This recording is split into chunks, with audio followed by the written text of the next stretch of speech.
የጊዜው መሮጥና እንዲህ መፍጠን እጅግ በጣም የሚያስገርም ነው። ይህ ሰው በዚህ ክለብ ውስጥ በዋና አሰልጣኝነት ከተሾመ እነሆ 1 ዓመት ሆነው። ማንቸስተር ዩናይትድ ሩበን አሞሪምን በዚህ ወቅት ነበረ የማንቸስተር ዩናይትድ ዋና አሰልጣኝ አድርጎ የሾመው። እርሱ ወደዚህ ክለብ ከመጣ በኋላ ብዙ ከፍታና ዝቅታዎችን፣ ብዙ ጣውረዶችን በዚህ ክለብ ውስጥ እያሳለፈ ይገኛል። የሩበን አሞሪም የማንቸስተር ዩናይትድ የ1 ዓመት ጉዞ ምን ይመስላል? ለዩናይትድ በቀጣይስ ምን አይነት ተስፋዎች ይኖሩታል የሚለውን እስከ ቪዲዮ መጨረሻ ድረስ ከኛ ጋር አብራችሁ ከቆያችሁ የምንነግራችሁ ይሆናል። ሰላም ጤና ይስጥልን። የተወደዳችሁና የተከበራችሁ ውድ ቻናላችን ቤተሰቦች እንዴት ናችሁ? እግዚአብሔር ይመስገን እኔ በጣም ደህና ነኝ። የምትገኙት አራዳ ሜዳ ኦፊሻል ዩቲዩብ ገጻችን ላይ ነው። ለቻናሉ አዲስ ከሆናችሁ የዩቲዩብ ገጹን ሰብስክራይብ በማድረግና የደወል ምልክቷን በመጫን የቻናላችን ቤተሰቦች እንድትሆኑ የአክብሮት ግብዣችን ነው።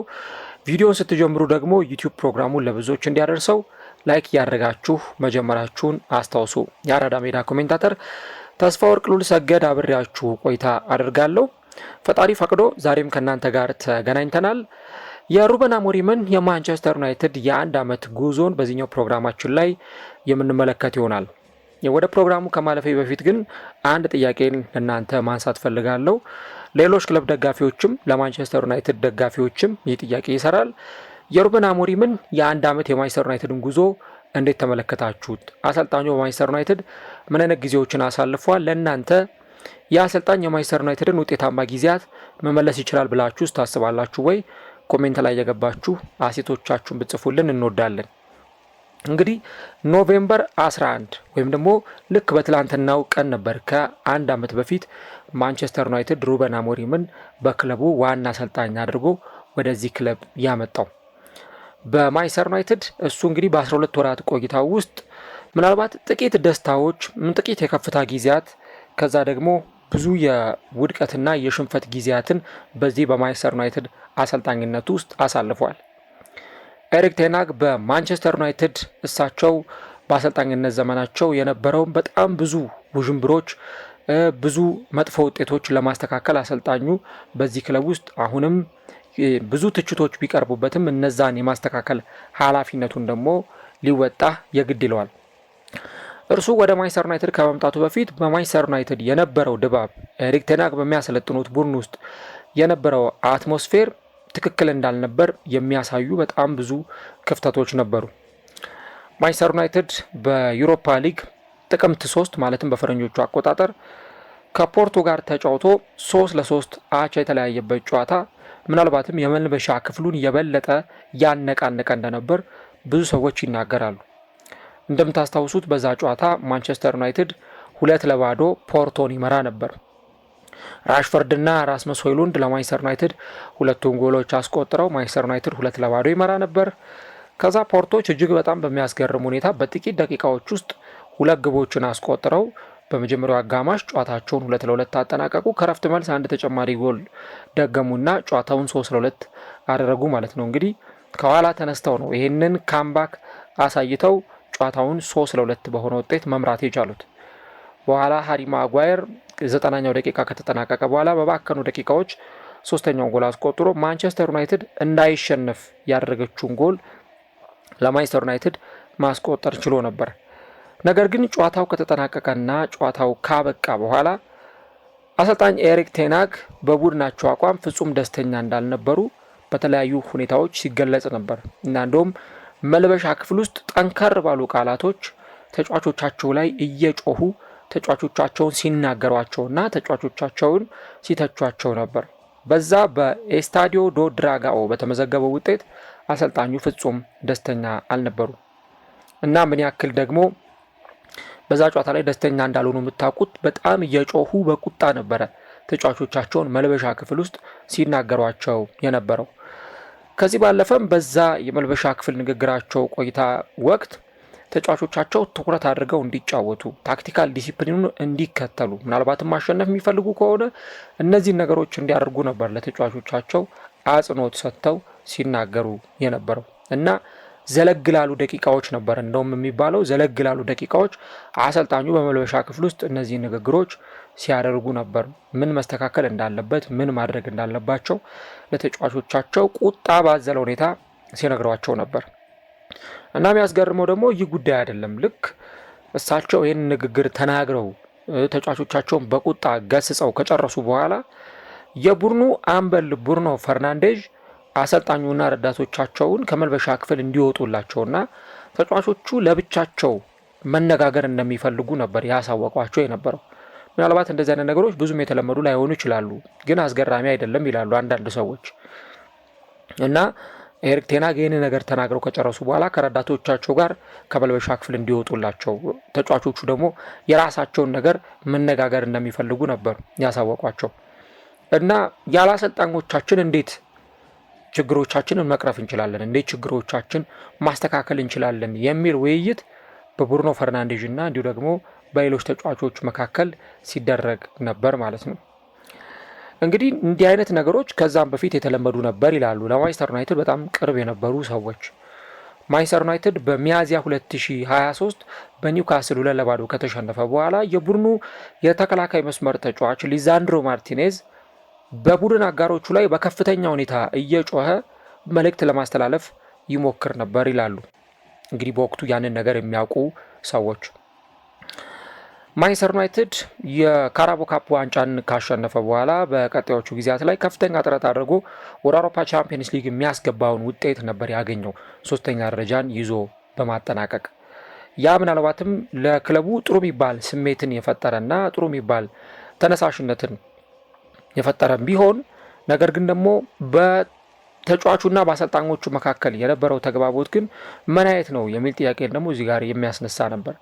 ቅድም እንዳልኩት ዩናይትድ የካራቦ ካፕን አሸንፎ ሶስተኛ ደረጃን ይዞ አጠናቆ በሊጉ የቻምፒየንስ ሊግ ቦታ ላይ የሚያሳትፈውን ውጤት አስመዝግቦ ነበር። ነገር ግን ይህ የፖርቶ ጨዋታ ደግሞ ብዙ ነገሮችን ያመሰቃቀለ ነበር እና እንደውም ዲዮጎ ዳሎም ቢሆን በዚሁ በማንቸስተር ዩናይትድ በሆኑ ቃላት መልበሻ ክፍል ውስጥ ለመናገር ጥረት ሲያደርግ ነበረ።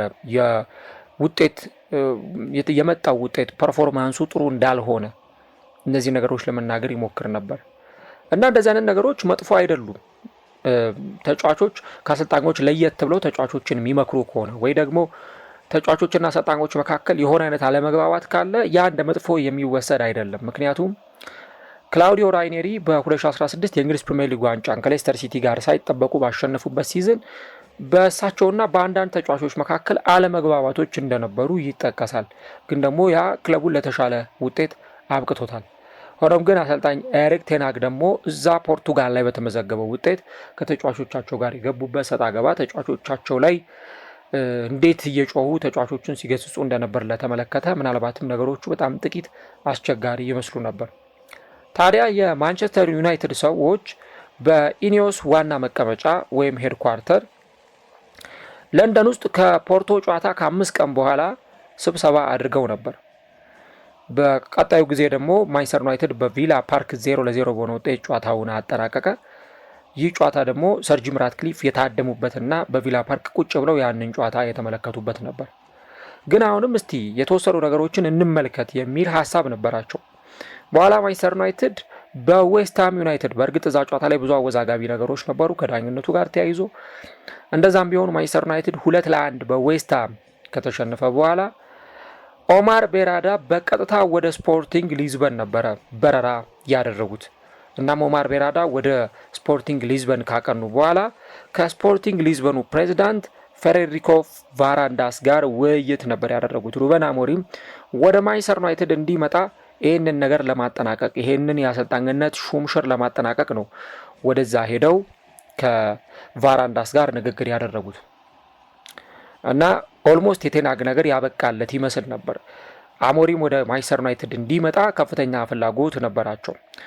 ክሪስቲያኖ ሮናልዶ እንደምታውቁት ሩበን አሞሪምን ገጣሚው ወይም ደግሞ ዘ ፖይት የሚል ቅጽል ስም አውጥቶለት ነበር። ምክንያቱም ገጣሚ ሆኖ አይደለም ወይም ደግሞ ከጥበብ ጋር የተያያዘ ሰው ሆኖ አይደለም። ግን ሩበን አሞሪም በጣም በጥሩ ቃላት በጥሩ አገላለጽ ለተጫዋቾቹ ብዙ ነገሮችን ማስረዳት መግለጽ የሚችል ሀሳቡን በደንብ ማስረዳት የሚችል ሰው ስለሆነ ነው ይሄ አይነት ስያሜ ይወጣለት።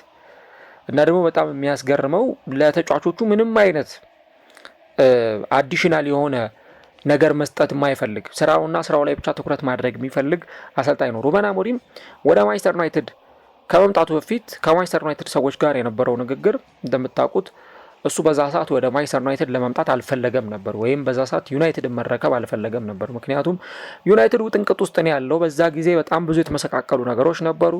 ስለዚህ በዚህ ሰዓት ወደ ዩናይትድ ከመመጣ ይልቅ ይሄ ሲዝን ይለቅና ሲዝኑ ከተጠናቀቀ በኋላ ወደ ዩናይትድ በመጣ ይሻላል የሚል ሀሳብ ነበር ያቀረበው። ግን የማንቸስተር ዩናይትድ ሰዎች ያቀረቡለት አንድ መደራደሪያ ነጥብ ነበር። ወይ አሁን ዩናይትድን ትቀላቀላለህ ወይ መቼም ዩናይትድን አትቀላቀልም። በቃ ያቀረቡለት መደራደሪያ ነጥብ ይሄ ነበር። ለሱ ደግሞ የተሻለ ነው ከስፖርቲንግ ይልቅ ወደ ማንቸስተር ዩናይትድ መምጣት።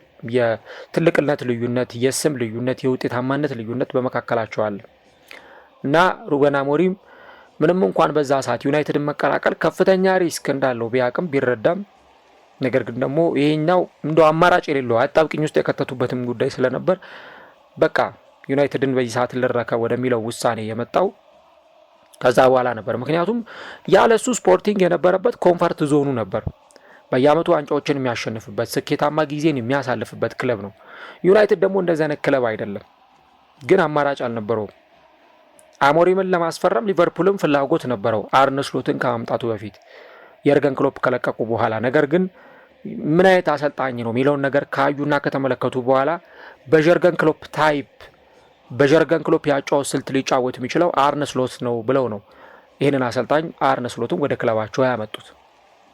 ታዲያ በእንዲህ አይነቱም ሁኔታ የሩበን አሞሪምን ጉዳይም ብንመለከት አሰልጣኙ ወደ እውነት ትልቅ ክለብ ሊያመራ ይችል ነበር። ግን ማንቸስተር ዩናይትድ ደግሞ ምናልባትም ከዚህ በኋላ ላያገኝ የሚችለው ድል ስለሆነ ያንን ክለብ ተቀላቅሏል። ግን ለሆኑ ተጫዋቾች የሚሰጠው ተጨማሪ አይነት ይሄ እንዴት ነው እንደ ማዳላት የሚባል አይነት ነገር የለም ይባላል። እንደምታውቁት ማኑኤል ኡጋርቴ ከ2021 እስከ 2023 ድረስ በስፖርቲንግ ተጫዋችነቱ ከሩበን አሞሪም ጋር ይተዋወቃል። ነገር ግን በጣም በሚያስገርም ሁኔታ በዩሮፓ ሊግ የፍጻሜ ጨዋታ ላይ በቶተንሃም ከተሸነፉ በኋላ በጣም አጥብቆ ከተቻቸው ተጫዋቾች መካከል አንዱ ይህ የቀድሞ ተጫዋቹ ማኑኤል ኡጋርቴ ነበር። ማኑኤል ኡጋርቴን ከዚህ በፊት ስለማያውቀው ወይ አብሬው ስለሰራው ብሎ ለተጫዋቹ ስፔሻል ትሪትመንት ሊያደርግለት አልፈለገም። በቀጥታ ነበር ተጫዋቹን በቡድን አጋሮቹ ፊት ይሄን ማስተካከል አለብህ፣ ይሄን መለወጥ አለብህ፣ ይሄን ማሻሻል አለብህ ብሎ ለተጫዋቹ የነገረው የሚባለው ነገር የተነሳው ከዛ በኋላ ነበር። ኢቭን በመጨረሻው ሳምንት የእንግሊዝ ፕሪሚየር ሊግ ጨዋታ አስቶን ቪላ ጋር ከተጫወቱ በኋላ ለአሌሃንድሮ ጋርናቾ አዲስ ወኪል እንዲፈልግ በክረምቱ የዝውውር መስኮት አዲስ ወኪል እንዲፈልግ ነግሮታል ይባላል። ያ ማለት በሌላ ቋንቋ ወደ ሌላ ክለብ እንዲያመራ ወይም ከማንቸስተር ዩናይትድ እንዲለቅ የነገረው እንዲህ ባለው ወቅት ነበር እና ሩበን አሞሪም ለተጫዋቾቹ መልእክቱንም በሚያስተላልፍበት ጊዜ ተጫዋቾች ምቾት ዞናቸው ላይ ወይም የኮንፈርት ቀጠናቸው ላይ እንዲሆኑ ሳይሆን በትክክል መናገር ያለበትን ነገር መናገር ይፈልጋል። ለተጫዋቾቹ በግላቸው ይሄ 1v1 በሚባል ንግግር ሳይሆን በጓደኞቹ ፊት ለፊት በቡድን አጋሮቹ ፊት ለፊት መናገር ያለበትን ነገር ስለ ተጫዋቾቹ ይናገራል። ስለ ተጫዋቾቹ በደንብ ግልጽ የሆነውን ሀሳብ ያስረዳል ማለት ነው። ይሄ ማለት የቀድሞ አሰልጣኞችም እንዲህ አይነቶቹን ነገሮች ይከተሉ ነበር። ለምሳሌ ሰር አሌክስ ፈርጉሰን በማንቸስተር ዩናይትድ አሰልጣኝነት ዘመናቸው ሪያን ጊግስን መልበሻ ክፍል ውስጥ እዛው ጓደኞቹ ፊት ሆነው ተጫዋቹን ለማስጠንቀቅ ለመገሰጽ ይሞክሩ ነበር። ሪያን ጊግስን በጣም የሚያከብሩት ተጫዋች ነው። እንደምታውቁት ሪያን ጊግስ የማንቸስተር ዩናይትድ ሌጀንድ የሆነ ተጫዋች ነው። ግን ይህንን ተጫዋች በጓደኞቹ ፊት ከመተቸት ወደ ኋላ አይሉም ነበር። እንዲህ ሲሆን ደግሞ ሌሎቹ ተጫዋቾችም ይሰማሉ፣ ወጣት የሚባሉ ተጫዋቾች እና ይሄ የትልልቅ አሰልጣኞች መገለጫ እንደሆነ ይታመናል እንዲህ ባለው ትልቅ የእግር ኳስ ደረጃ ውስጥ እና እሱም አሞሪምም አንድ ለአንድ ተጫዋቾችን አግኝቶ ከመምከር ይልቅ በቡድን ጓደኞቹ ፊት በደንብ አድርጎ ተጫዋቾቹን መምከር፣ ለተጫዋቾቹ ሀሳብ መስጠትን በደንብ የሚያዘወትር አሰልጣኝ ነው ማለት ነው። ለዛ ነው እንግዲህ ብሩኖ ፈርናንዴዝ ምናልባትም ደግሞ ከሩበን አሞሪም ጋር ምን አይነት ግንኙነት ሊኖረው ይችላል? የቡድኑ አምበል ነው። በዛ ላይ ደግሞ ሁለቱም ፖርቱጋላውያን ናቸው። ስለዚህ በምን አይነት መንገድ ሊግባቡ ይችላሉ የሚሉ ነጥቦችን ሰዎችን ሊያነሱ ወይም ደግሞ እንደዚህ አይነት ሀሳቦችን ሊሰጡ ይችላሉ። ግን በሩበን አሞሪም በኩል ደግሞ የቀድሞ አሰልጣኞችን በደንብ ይሄ ለቡድን አጋራቸው ጠንከር ባሉ ቃላት መልእክቶችን ማስተላለፍ የሚመርጡት ለዛ ነው። ብሩኖ ፈርናንዴዝ እንግዲህ ጥቂት ከሚባሉ የማንቸስተር ዩናይትድ ተጫዋቾች መካከል አንዱ ነው። ለብቻው ሩበን አሞሪምን ካገኙ ሰዎች ማለት ነው። ነገር ግን ደግሞ የቡድኑ ካፕቴንም ስለሆነ እንደዚህ አይነት ነገሮች በጣም አስፈላጊ ናቸው። ከአሰልጣኙ ጋር በእንደዚህ አይነት ጊዜያት ላይ መገናኘት፣ በእንደዚህ አይነት ጊዜያት ላይ ከአሰልጣኙ ጋር ንግግሮችን ማድረግን በተመለከተ እና ሁለቱም ደግሞ በተለይም አንዱ አምበል አንደኛው ደግሞ አሰልጣኝ ስለሆኑ ይሄ የአክብሮት የሆነ ግንኙነት አላቸው። በዛ ቡድን ውስጥ የስራ የሆነ ግንኙነት አላቸው ማለት ነው። ነገር ግን ሩበን አሞሪም እንደሚገለጸው ከሆነ በተጫዋቾች ድግስ ላይ ሊሆን ይችላል፣ የማህበራዊ ህይወቶቻቸው ላይ ሊሆን ይችላል፣ ወይ ደግሞ ከዛ ባለፈ ተጫዋቾች በሚያደርጉት የግል ህይወታቸው ላይ ጣልቃ የሚገባ ወይም ደግሞ በእነዚህ ሰዎች ህይወት ላይ የሚገኝ አሰልጣኝ አይደለም። ተጫዋቾችን እንደ ጓደኛ የሚያቀርብ አሰልጣኝ አይደለም። እሱ በራሱ ርቀት በራሱ መስመር ላይ የሚሄድ ከዛ ደግሞ እሱ እንደ ተጫዋችነቱ እነሱም እንደ ተጫዋችነታቸው እሱ እንደ አሰልጣኝነቱ እነሱም ደግሞ እንደ ተጫዋችነታቸው እንዲቀጥሉ ነው የሚፈልገው። በመጀመሪያው ዓመት በማንቸስተር ዩናይትድ ውስጥ እሱም ለማስረጽ የፈለገው ጉዳይ እንዲህ አይነቱን ነገር ነው። ከዛ ባለፈ ደግሞ የመጀመሪያው የእሱ የማንቸስተር ዩናይትድ ቆይታንም ቢሆን በተመለከተ ብዙ ሰዎች ሀሳቦቻቸውን ሲያነሱ ምናልባት አንዳንድ ተጫዋቾች አንፕሮፌሽናል የሆነ የእግር ኳስ ጠባይ የሚያሳዩ ከሆነ በቡድን ጓደኞቻቸው ፊት ተጫዋቾቹን በደንብ ይገስጻል። ምናልባት አርፍዶ የሚመጡ ተጫዋቾችም ካሉ የስነ ምግባር ጥሰት የሚያሳዩ ተጫዋቾችም ካሉ ይህንን ነገር ከማድረግ ወደ ኋላ የሚል አሰልጣኝ አይደለም የሚሉ ነጥቦችን ሩበን አሞሪምን በቅርበት የሚያውቁት ሰዎች እነዚህን ነጥቦች በደንብ ያነሳሉ ማለት ነው። ከዛ ባለፈ አሞሪም የሊደርሺፕ ግሩፕ አቋቁሞ ነበር። የመሪዎች ግሩፕ እዛ ማንቸስተር ዩናይትድ ውስጥ አቋቁሞ ነበር 6 ተጫዋቾችን በማሰባሰብ ብሩኖ ፈርናንዴዥ፣ እንዲሁ ደግሞ ሃሪ ማጓየር፣ ቶም ሂተን፣ ሊዛንድሮ ማርቲኔዝ፣ ኑሰር ማዝራዊ እና ዲዮጎ ዳሎ እነዚህ 6 ተጫዋቾች የማንቸስተር ዩናይትድ ተጫዋቾችን እንዲመሩ የማንቸስተር ዩናይትድ ተጫዋቾችን በደንብ ቆፍጠን ባለ መንገድ ቦታ እንዲያስይዙ እነዚህን 6 ተጫዋቾች በአንድ በኩል አዋቅሮ ነበር። እናም ከዛ በኋላ እንግዲህ በማንቸስተር ዩናይትድ የ3-4-2-1 አሰላለፍ ወይም የ3-4-3 አሰላለፍ ተግባራዊ እንደሚደረግ ይታወቅ ነበር። እንደሚታወቀው በማንቸስተር ዩናይትድ አሰልጣኝነቱ ይሄ የ3-4-2-1 ፎርሜሽን ይታወቃል እና በዩሮፓ ሊግ የፍጻሜ ጨዋታ ወቅት ከጨዋታው አስቀድሞ ልምምድ በሚሰራበት ጊዜ የመጀመሪያዎቹን 15 ደቂቃዎች መደበኛ ልምምድ ነበር ያከናወኑት። ምክንያቱም ካሜራዎች አሉ፣ በጣም ብዙ ነገሮች አሉ። ስለዚህ ልምምዱን ለማንም ማሳየት ስላልፈለገ ሩበን አሞሪም ከዳር ቆሞ የመጀመሪያውን የ15 ደቂቃ ልምምድ ሲያከናውኑ መደበኛ ልምምዶችን ነበር ያከናወኑት። ልክ 15 ደቂቃ ከተጠናቀቀ በኋላ ካሜራዎቹ ከተነሱ በኋላ ሩበን አሞሪም ወደ መሃሉ ሜዳ ጠጋ ብሎ ዋናውንና ከበድ ያለውን ልምምድ ሲያሰራ የነበረው በዛን ወቅት ነበር እና ለስራውም በጣም ጠንቃቃ የሆነ ሰው እንደነበር ብዙ ሰዎች ይናገራሉ። ግን አንድ በጣም እርግጠኛ ሆኖ መናገር የሚቻለው ልክ ማንቸስተር ዩናይትድ ሩበን አሞሪምን ወደ አሰልጣኝነት ሲያመጣ በእርግጠኝነት ማንቸስተር ዩናይትድ የጨዋታ ስልት እንደሚቀይር የጨዋታ ስልቱን የጨዋታ ሲስተሙን ታክቲኩን እንደሚቀይር 100% ይታወቅ ነበር። ምክንያቱም ሩበን አሞሪም በዚህ አጨዋወት ወይም ደግሞ በዚህ ፎርሜሽን ሊጫወት እንደመጣና ያን ነገር ደግሞ በደንብ ማድረግ እንደሚችል ይታወቃል። እና ደግሞ እሱ በአጨዋወቱ ወይም ደግሞ ልምምድ ሜዳ ላይ በሚያሰራቸው ትሬኒንግ ለምሳሌ 5-5 ሆነው እንዲጫወቱ ያደርጋል። 5 የተከላካይ መስመር ተጫዋቾች 5 ከአጥቂ መስመር ተጫዋቾች ወይም የማጥቃት አቅም ካላቸው ተጫዋቾች ጋር እንዲጫወቱ ያደርጋል። ከዛ ተከላካዮቹም አጥቂዎቹ ላይ ጎል እንዲያስቆጥሩ፣ አጥቂዎቹም ተከላካዮቹ ላይ ጎል እንዲያስቆጥሩ ያደርጋል። ምናልባት ግን ያንን ነገር በትክክል ማድረግ ካልቻሉ ያንን ልምምድ ያስቆምና ፖዚሽናቸውን እንዲያስተካክሉ፣ አጨዋወታቸውን እንዲቀይሩ፣ አንዳንድ ነገሮችን እንዲያሻሽሉ ይነግራቸውና ያ ልምምድ እንዲቀጥል ያደርጋል ማለት ነው።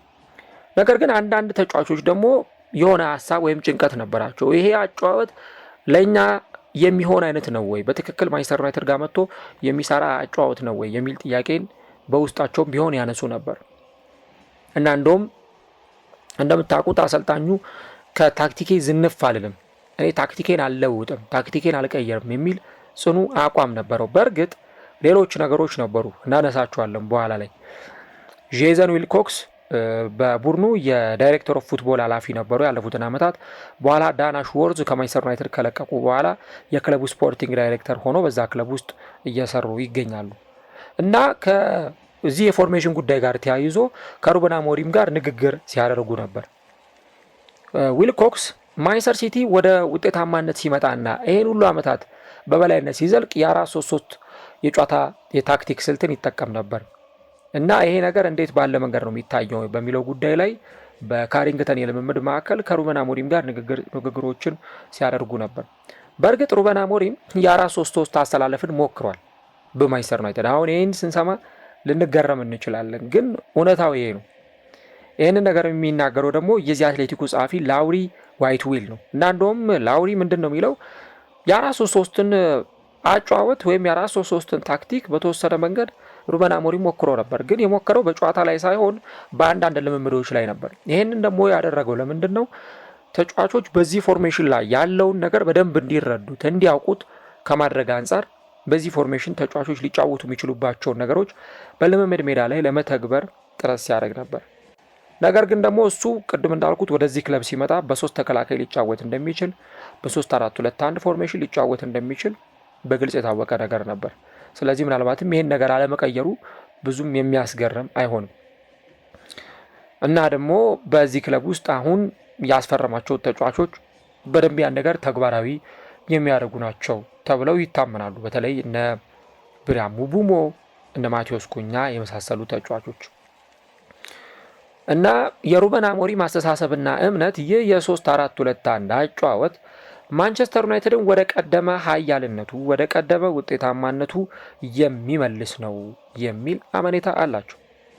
ይሄ ነገር በደንብ ማንቸስተር ዩናይትድን ውጤታማ ያደርጋል፣ ማንቸስተር ዩናይትድን ወደ ቀደመ ቦታውና ወደ ቀደመው ስመ ገናናነቱ መመለስ የሚችል ነው የሚል እምነት አላቸው። ይሄ ነው አሁን በሩበን አሞሪም በኩል ትልቅ እምነት የተጣለበት ነገር። ከዛ ባለፈ ደግሞ አንዳንድ ሰዎችም እንደሚናገሩት የሩበን አሞሪም ረዳቶች የአሞሪምን አስተሳሰብና መልእክቶች ለማንቸስተር ዩናይትድ ተጫዋቾች በግልጽ የሚያስተላልፉና ያንን ነገር እንዲረዱት የማድረግ አቅም ያላቸው ናቸው ይላሉ። ለምሳሌ ካርሎስ ፈርናንዴዥ፣ አዲሎ ካንዲዶ፣ እንዲሁ ደግሞ ኢማኑኤል ፌሮ፣ እነዚህ ከስፖርቲንግ አሞሪም ይዟቸው የመጡ ረዳቶቹ ናቸው። ስለ ረዳቶቹ አንድ ሙሉ ፕሮግራም ሰርቻለሁ፣ የዛሬ ዓመት ይመስለኛል። አንድ ሙሉ ፕሮግራም ሰርቻለሁ። እነዚህ ረዳቶቹ እነማን ናቸው፣ ምን ምን ኃላፊነት ላይ ተሾመዋል የሚለውን ነገር በተመለከተ ገብታችሁ ልታደምጡ ትችላላችሁ። እና አብዛኞቹን ሰዎች ስትመለከቱ በጣም ወጣቶች ናቸው። በፖርቱጋል አብረው ሰርተዋል። የ19 ዓመታት የስፖርቲንግን የዋንጫ ጥያቄ የመለሱ ሰዎች ናቸው። ለምሳሌ ፈርናንዴዥን ብትመለከቱ ካርሎስ ፈርናንዴዥ 30 ዓመቱ ነው። አስቡት። በዚህ ቡድን ውስጥ በአናሊስትነት ወይም በተንታኝነት እየሰራ የሚገኝ ሰው ነው።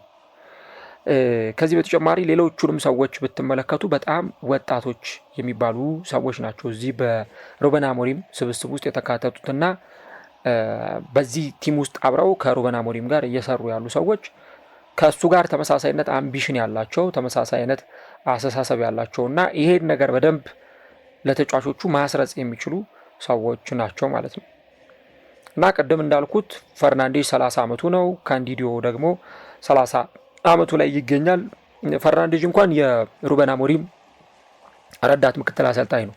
ይቅርታ በጣም የካንዲዲዮ ግን 29 ዓመቱ ነው እና በዚህ ቡድን ውስጥ ደግሞ የቡድኑ አናሊስት ሆነው እየሰሩ ይገኛሉ ማለት ነው። የሆኑ አይነት ኮንሰርኖች ሊኖሩ ይችላሉ። ለምሳሌ ኬሪያን ማኬና ከ18 ዓመት በታች የማንቸስተር ዩናይትድ ቡድንን ያሰለጥን ነበር እና ይሄ እኮ ገና ወጣት ነው እና እንዴት ለእንደዚህ አይነት ኃላፊነት ውስጥ ውጤታማ ሆኖ ሊቀጥል ይችላል የሚሉ ጥያቄዎች ነበሩ። ግን በኋላ ላይ እንዳያችሁት ኢፕስዊች ታውንን በአሰልጣኝነት ይዟል። ኢፕስዊች ታውንን ወደ ምርጥ ቦታ አምጥቶ ወደ እንግሊዝ ፕሪሚየር ሊግ እንዲያድግ ማድረግ የቻለ ሰው ነው እና ከነዚህ ወጣት ሰዎች ጋር በጣም ብሩህ የሆነ አስተሳሰብ አለው ሩበን አሞሪም። ለዛ ነው የዚህ የጥቅምት ወር የወሩ ምርጥ አሰልጣኝ ተብሎ ሲሸለም አብሮ ከነዚህ ሰዎች ጋር ፎቶ የተነሳውና ለነዚህ አሰልጣኞችም ክሬዲት መስጠት የፈለገው ለዛ ነው።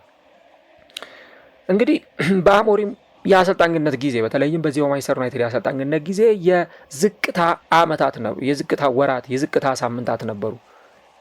ማንቸስተር ዩናይትድ በብራይተን የተሸነፈበት ጨዋታ ላይ አሰልጣኙ በፍጹም ነበር የተቆጣ እና መልበሻ ክፍል ውስጥ ያለውን ቴሌቪዥን እንዳልነበር ነው የሰባበረው። በንዴት ሄዶ ነው የነረተው። እንዴት በማንቸስተር ዩናይትድ ውስጥ እንደዚህ አይነት ውጤት ሊቀጥል ይችላል? በባለፈው ዓመት እኮ አሞሪም እንደምታስታውሱት ስለ አለመውረድ ጭምር ሲናገር ነበር። ይሄ በክለቡ ውጤት እየተመዘገቡ ካሉ መጥፎ ውጤቶች መካከል አንዱ ነው እና ምናልባትም በዚሁ የምንቀጥል ከሆነ የመውረድ ወይም አለመውረድ ጥያቄ መነሳቱ አይቀርም እያለ ሲናገር ነበር። ብዙዎች በእርግጥ ትችት አቅርበውበታል። ለምን ሚዲያ ላይ እየወጣ እንደዚህ አይነት ነገሮችን ይናገራል በሚል። ግን አሞሪምን ተመልክታችሁታል።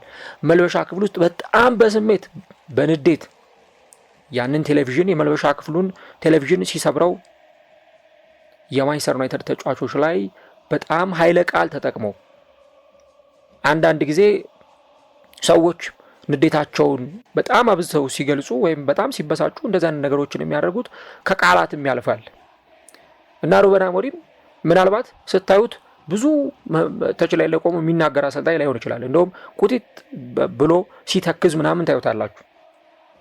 መልበሻ ክፍል ውስጥ ግን በፍጹም ከመናገር ወደ ኋላ አይልም እና ያ የተናደደበት ጨዋታ ቴሌቪዥን የሰበረበት ጨዋታ ደግሞ በቃ ፈንቅሎ የወጣበት ስሜቱ በጣም የተበሳጨበት መሆኑን የሚያሳይ ነው።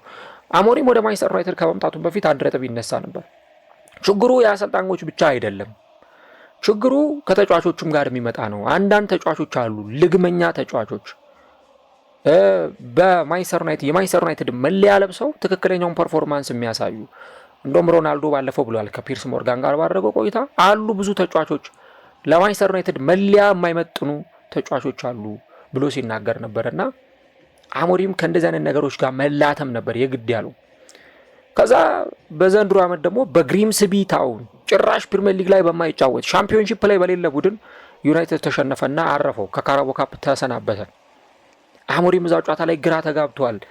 ታክቲካል ቦርድ ምናምን ይዞ የሆነ ነገር ለመቀመር ሲሞክር ይታያል። መልበሻ ክፍል ውስጥ ግን እንዴት ተጫዋቾቹ ላይ እንዳንባረቀባቸው አይዲያው የላችሁ እና በጣም በስሜት ሆኖ በብስጭት ሆኖ ነው ተጫዋቾቹን ሲናገራቸው የነበረው። ጥሩ ፐርፎርማንስ ካላሳያችሁ፣ ጥሩ ውጤት ካላስመዘገባችሁ በፍጹም ውጤት አታመጡ፣ በፍጹም ማሸነፍ አትችሉም እያለ ነበረ ተጫዋቾቹን ለመገሰጽ ሲሞክር የነበረው።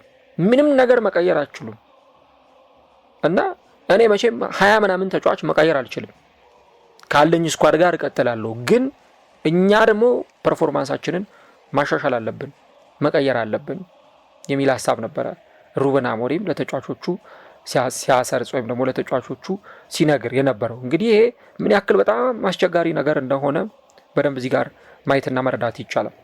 ተመልከቱ እንግዲህ ማንቸስተር ዩናይትድ በእንዲህ አይነት ሁኔታ ውስጥ ውጤት ለማምጣት እየሞከረ ግን ደግሞ ውጤት ለማምጣት የሚያደርገው ሙከራ በዚህ መንገድ ደግሞ የተሳካ አለመሆኑ በጣም የሚያስጨንቅ ነበር እና የሩበን አሞሪምም ማስተያየት እኔ እያንዳንዱን ተጫዋች ከዚህ ክለብ ውስጥ ማባረር አልችልም፣ ሁሉንም ተጫዋች መቀየር አልችልም፣ ግን ደግሞ የኛ አስተሳሰብ መቀየር ይኖርበታል የሚል ሀሳብ ነበር ያለው። እንደውም አሞሪም የሚገርመው አመቱ ካለቀ በኋላ ከዩናይትድ ኃላፊነት ሊለቅም አስቦ ነበር። በቃ በዚህ ክለብ ውስጥ ምን አይነት ነገር ነው እየተካሄደ ያለው?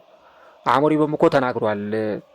ልክ 40ኛ ዓመት የልደት በዓሉን ካከበረ በኋላ ይመስለኛል ሲናገር እዚህ ክለብ ውስጥ ያሳለፍኳቸው ወራት በጣም ከባዶች ናቸው እያለ ሲናገር ነበር።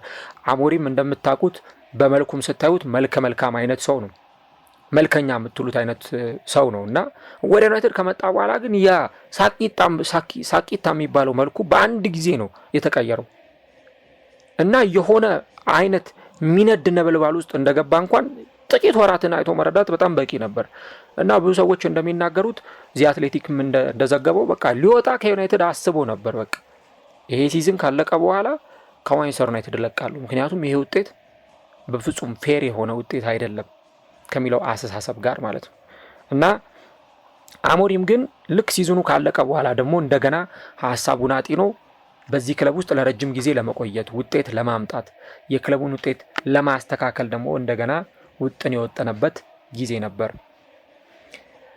እንግዲህ ያ የግሪምስቢው ሽንፈት በጣም አደገኛ ነበር። በኋላ ደግሞ እንደገና በዘንድሮ ውድድር ዓመት በማንቸስተር ሲቲ 3-0 በሆነ ውጤት ተሸነፈ። ግን ነገሮችን ደግሞ አሁን ለማስተካከል ከዛ በኋላ ቼልሲን ያሸነፉበት፣ ሊቨርፑልን ያሸነፉበት፣ እነ ብራይተንን እነ ሰንደርላንድን ያሸነፉባቸውን ጨዋታዎች እንመለከታለን እና የሚገርመው ቼልሲን ካሸነፉበት ጊዜ በኋላ እነ ቤራዳ እነ ዊልኮክስ የመሳሰሉ ሰዎች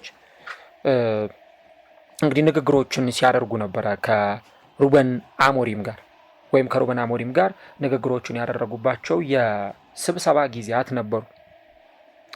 አሁን በዘንድሮ ውድድር ዓመት ደግሞ ያለው ነገር ምናልባትም ለየት ያለ ይመስላል።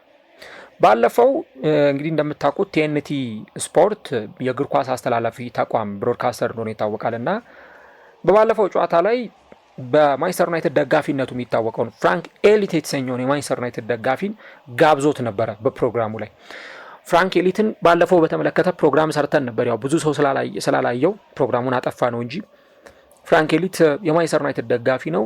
ዩናይትድ 5 ተከታታይ ጨዋታ ሲያሸንፍ ካላየው ጸጉሬን አልቆረጥም ያለ የማንቸስተር ዩናይትድ ደጋፊ ነበር እና በዛ የስፐርስ የቶተናም ስፐርስ ጨዋታ ላይ ይህንን ደጋፊ ጋብዘውት ነበር። እንግዲህ አሞሪም ወደ ማንቸስተር ዩናይትድ አሰልጣኝነት ሲመጣ ማንቸስተር ዩናይትድ ምን አይነት ደረጃ ላይ ነበር የሚለውን ነገር እንግዲህ ስንመለከት 14ኛ ደረጃ ላይ የተቀመጠ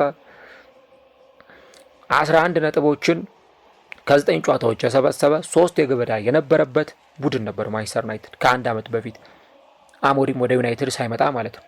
በኋላ ግን አሁን ደግሞ በዘንድሮ የውድድር ዓመት በ11 ጨዋታዎች 18 ነጥብ የሰበሰበ አንድ ንጹህ ጎል ያለው 7ኛ ደረጃ ላይ የተቀመጠ ቶፕ 4 ውስጥ ለመግባት ከፍተኛ ፉክክር የሚያደርግ ቡድን ሆኗል እና በእነዚህ ጊዜያት ውስጥ ያደረጋቸው ነገሮች አሉ። ራስመስ ሆይሉንድን ከክለቡ ገፍቶ እንዲወጣ አድርጓል። ማርከስ ራሽፈርድን ከዚህ ቡድን እንዲወጣ አድርጓል። ቅድም እንዳልኳችሁ ደግሞ መለበሻ ክፍል ውስጥ ተናዶ ያንን ቴሌቪዥን በቡጢ ሰባብሮታል ማለት ነው። ይህ አይነት በጣም ከባባድ ነገሮች ነበሩ እና ራሱም እንደተናገረው 15ኛ ደረጃን ዩናይትድ ይዞ ካጠናቀቀ በኋላ በክለቡ ታሪክ መጥፎ ውጤት የተመዘገበበት ሲዝን ነው በሚል ነው የገለጸው። ኤሪክ ቴን ሃግ በዩናይትድ በነበሩበት ጊዜ አንድ በጣም የሚተቹበት የነበረው ነገር ምን አይነት አስተያየት ነው የሚሰጡት የሚለው ነገር ነው።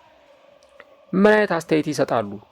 ጨዋታው ካለቀ በኋላ ጥሩ ነበርን እኮ 20 ደቂቃዎች ላይ ጥሩ ተጫውተናል እኮ ምናምን የሚሉ አሰልጣኝ ነበሩ።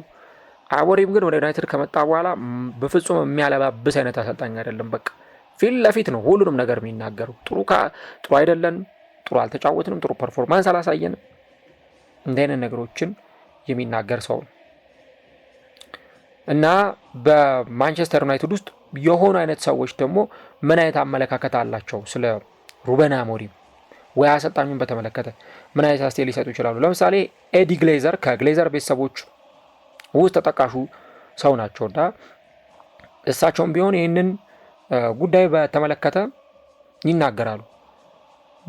ለአሰልጣኞች ለራሳቸው የሚነግሩት ነገር ምንድን ነው? ለራሳቸው የሚያስተላልፉት ነገር መልእክት ምንድን ነው? እና ምናልባት ደጋፊዎቹ የሚጠብቁት ነገር ሊኖር ይችላል። ግን ደግሞ ጊዜ ባለፈ ቁጥር ክለቡ ወደ ውጤታማነት መንገድ ወደ ውጤታማነት ትራኩ መመለስ ይጠበቅበታል የሚል አመለካከት አላቸው። እጅግ በጣም የሚያስገርመው በማንቸስተር ዩናይትድ ውስጥ እንግዲህ ስንመለከት በባለፉት 38 የእንግሊዝ ፕሪሚየር ሊግ ጨዋታዎች ማንቸስተር ዩናይትድ የተሻለ ቡድን ሆኖ የምታገኙት ከ3 ቡድኖች በላይ ብቻ ነው። ከዌስትሃም፣ ከቶተናም እና ከወልቭስ። ከዛ በስተቀር ግን ዩናይትድ ጥሩ ጊዜን አላሳለፈም። እንግዲህ አሰልጣኝ ሩበን አሞሪም ወደ ማንቸስተር ዩናይትድ ከመጣበት ጊዜ አንስቶ ከዛ ከኖቬምበር 23 ጀምሮ የተደረጉ ጨዋታዎችን ብታዩና ብትመለከቱ ሩበን አሞሪም በሊግ ጨዋታዎች 45 ነጥቦችን ብቻ ነው የሰበሰቡት። ሌሎች ቡድኖችን ብትመለከቱ ብዙ ነጥቦችን የሰበሰቡ አሉ። ለምሳሌ ሩበን አሞሪም ወደ ማንቸስተር ዩናይትድ ከመጣበት ጊዜ ጀምሮ ብዙ ነጥቦችን የሰበሰበው ቡድን አርሰናል 23 ጨዋታዎችን አሸንፏል። 12 ጨዋታዎችን አቻ ወጥቷል። 3 ጨዋታዎችን ብቻ ተሸንፎ 81 ነጥቦችን አስመዝግቧል። ሊቨርፑል 74 ነጥቦችን ሰብስቧል። 22 ጨዋታዎችን አሸንፎ 8 ጨዋታዎችን አቻ ወጥቶ 8 ጨዋታዎችን ተሸንፎ በ74 ነጥብ።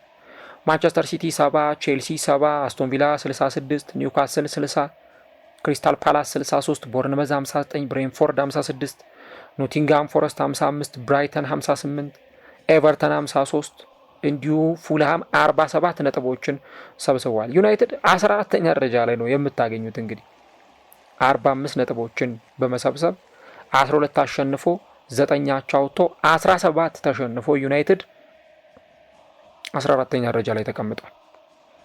ቁጥሮቹ በእርግጥ በጣም የሚዘገንኑ ናቸው። በእርግጥ አንድ የምረዳው ነገር እኔ ዩናይትድ ከሰር አሌክስ ፈርጉሰን በኋላ ኢቨን ሰር አሌክስ ፈርጉሰንም በነበሩበት ጊዜም ቢሆን የሆኑ ውድቀቶች፣ ክፍተቶች ነበሩ። አሰልጣኝ ሰር አሌክስ ፈርጉሰን እንደውም የሚባለው ክለቡን ለቀው ለመውጣት ያሰቡት በ2011-12 የውድድር ዘመን ነበር ይባላል። በኋላ ግን ሲቲ ዋንጫ አሸነፈ እና ማንቸስተር ሲቲ ዋንጫ ሲያሸንፍ እንዴ ይሄን ዋንጫማ ሳናስመልስ እንዴት ብለው ሰር አሌክስ ፈርጉሰን አንድ ተጨማሪ ዓመት ቆይተው ውጤት አምጥተው የወጡበት ሲዝን ነው። ግን እንደምታውቁት ነው ሰር አሌክስ ፈርጉሰንም የዩናይትድ አሰልጣኝ በነበሩበት ጊዜ ለምሳሌ ማንቸስተር ሲቲ 6 ጎል አስቆጥሮ አሸንፏቸዋል። የመጨረሻው ጨዋታ ላይ ዩናይትድ ከዌስት ብሮም የተጫወተበት ጨዋታ ላይ 5-5 ነው ጨዋታው የተጠናቀቀው እና የሆኑ የተመሰቃቀሉ ነገሮች ነበሩ። እነ ስኮልስ እኮ ጫማ ከሰቀሉበት ተመልሰው መጥተው ለዩናይትድ እንዲጫወቱ ተደርገዋል። ከዛ በኋላ ቫን ሃልን በመጡበት ጊዜ ሌሎች አሰልጣኞችን በመጡበት ጊዜ ምን ያልተመሰቃቀለ ነገር አለ? እዚህ ቡድን ውስጥ ምን ያልተረባበሸ ነገር አለ? ብዙ ነገሮች፣ ብዙ ሪካርዶች ተበላሽተዋል እና ሩበን አሞሪም ሲመጣም እንደ አይነት ነገሮች ሊጠብቁት እንደሚችሉ አንድ በግልጽ የሚታይና በግልጽ የሚጠበቅ ነገር ነው። እሱ ወደ ዩናይትድ ከመጣ በኋላ ደግሞ ቦምባርድ ስኳድ ወይም ይሄ ቦምብ ስኳድ የሚባል መስርቷል። ይሄ በዩናይትድ የማይፈለጉ ተጫዋቾችን አንድ ቦታ ላይ ሰብስቦ ትሬኒንግ እንዲሰሩ ሲያደርግ ነበር። ራሽፈርድ፣ ጋርናቾ፣ አንቶኒ፣ ጀደን ሳንቾ እና ታይለር ማላሲያ። እንግዲህ እነዚህ አራቱ ከዚህ ክለብ ተለያይተዋል። ራሽፎርድም፣ ጋርናቾም፣ አንቶኒም ሳንቾም፣ ማላሲያ ብቻ ነው እዚህ ክለብ ውስጥ አሁን የቀረው እና ደግሞ በጣም የሚገርመው ማንቸስተር ዩናይትድ የጉዳት ሪከርዱ ተሻሽሏል። ሩበን አሞሪም ወደዚህ ቡድን ከመጣ በኋላ በእርግጥ አሁን በሳምንት አንድ ቀን ብቻ ነው የሚጫወቱት። ያ ሪስኩን በጣም ቀንሶላቸዋል ማለት ይቻላል። በፊት ተጫዋቾች በተደጋጋሚ ጊዜ ይጎዱ ነበር። ያ በተወሰነ መንገድ አሁን መስመር ይዟል ወይም ተስተካክሏል። አሁን ለማንቸስተር ዩናይትድ ዋናውና ትልቁ ነገር የቻምፒየንስ ሊግ ቦታን ይዞ ማጠናቀቅ ነው። ዘንድሮ ዩናይትድ ዋንጫ ያሸንፍ ምናምን የሚል አይነት ጥያቄ አይነሳም። ዋናው ነገር ማንቸስተር ዩናይትድ አሁን የእንግሊዝ ፕሪሚየር ሊግ ላይ ትኩረት አድርጎ ቶፕ 4 ወይም ቶፕ 5 ገብቶ የቻምፒየንስ ሊግ ቦታን እንዲያገኝ ነው የሚጠበቀው። ከዚህ በተጨማሪ እንግዲህ ኤፍኤ ካፕ ላይ ይጫወታል። ከካራቦ ካፕ ተሰናብቷል። አሁን ሁለት ውድድር ላይ ብቻ ነው ዩናይትድ የሚሳተፈው። ስለዚህ በሳምንት አንድ ቀን የሚጫወት ቡድን ነው። ከማንቸስተር ዩናይትድ በጣም ብዙ ነገሮች ይጠበቃል። እንግዲህ የሩበን አሞሪም አንድ ዓመት በማንቸስተር ዩናይትድ ውስጥ ያለፈው እንዲህ ባለው ሁኔታ ነው። አሰልጣኙ ቅድም እንዳልኳችሁ ጥሩ ያሳለፋቸው ጊዜያት አሉ። በአንጻሩ ደግሞ በጣም የተቸገረባቸው ብዙ ስትራግል ያደረገባቸው እና ደግሞ የውጣ ውረድ ጊዜያቶች በዚህ ቡድን ውስጥ አልፈዋል ማለት ነው። እንግዲህ ቀጣይ የሚጠበቀው ደግሞ ከኢንተርናሽናል ብሬኩ መልስ ማንቸስተር ዩናይትድ ምን አይነት ጊዜያትን ሊያሳልፍ ይችላል ነው። አሁን ጥሩ ነው። ቢያንስ በፊት ወገብ ላይ ወይ ከወገብ በታች 14ኛ 15ኛ ነበር። አሁን ቢያንስ 7ኛ 8ኛ ደረጃ ካሉት ክለቦች ውስጥ በደንብ መፎካከር እንደሚችል ማንቸስተር ዩናይትድ ማሳየት ጀምሯል። ትልልቅ ክለቦችን እያሸነፈ ነው። እነ ሊቨርፑልን እነ ቼልሲን እያሸነፈ ነው በተከታታይ ጨዋታዎች ላይ። አሁንም ቡድኑ ውጤት ማምጣቱን ቀጥሏል። ስለዚህ በእንዲህ አይነት ሁኔታዎች ውስጥ ምን አይነት ነገሮች ደግሞ ሊቀጥሉ ይችላሉ፣ ምን አይነት ነገሮችን ከዚህ በኋላ ልንመለከት እንችላለን የሚለውን አብረን እንመለከታለን። እናንተም እስቲ ሀሳቦቻችሁን ልጽፉልን እንችላላችሁ። የሩበን አሞሪም አንድ ዓመት በእናንተ እይታ ስትተነትኑት ወይም ደግሞ ስታዩት ምን ይመስላል? የሩበን አሞሪም አንድ ዓመት እንዴት ነበር? እና አሁንም ቢሆን ጥያቄ ይነሳል። ያው ከዚህ በኋላ ሩበን አሞሪም እንደ አዲስ አሰልጣኝ አይታይም። አዲሱ የዩናይትድ አሰልጣኝ የሚል ተቀጠላ አይኖረውም። በቃ ሩበን አሞሪም የማንቸስተር ዩናይትድ አሰልጣኝ ነው። አንድ ዓመት አልፎታል። ነባር አሰልጣኝ ነው። ከዛ ደግሞ ምንም በማያጠያይቅ ሁኔታ የማንቸስተር ዩናይትድ ሰር ጂም ራትክሊፍ የ3 ዓመት ጊዜ ለአሰልጣኙ እንደሚሰጡት ማረጋገጫ ሰጥተዋል። ስለዚህ በጣም በተረጋጋ ሁኔታ በጣም በተረጋጋ መልኩ ስራውን እንዲሰራ ስራውን እንዲያከናውን አሰልጣኙ እየበለጠ እድል ተሰጥቶታል።